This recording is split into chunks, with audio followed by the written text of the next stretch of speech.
Si des régions ont terminé leur récolte de blé il y a plusieurs jours, les céréaliers normands continuent la moisson jusqu'à la fin de la semaine.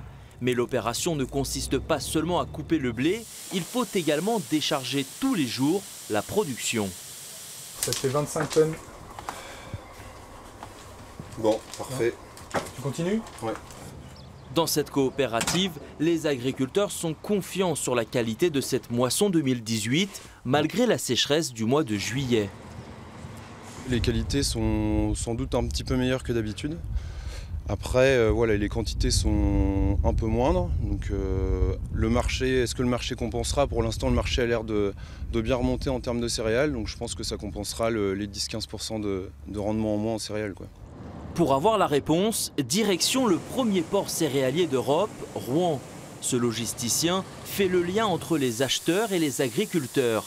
Et c'est à l'arrivée des camions que le verdict tombe. On a un taux de protéines à 11,7, donc c'est très bien.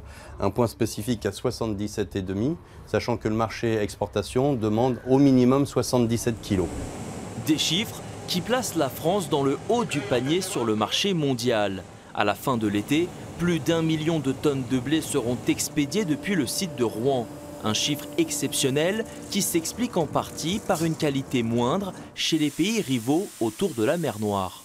Il y a, je dirais, des problèmes de germination sur pied qui posent problème en termes qualitatifs pour faire du pain. Et puis aussi des problèmes d'insectes, donc des blés qui seraient piqués par des punaises.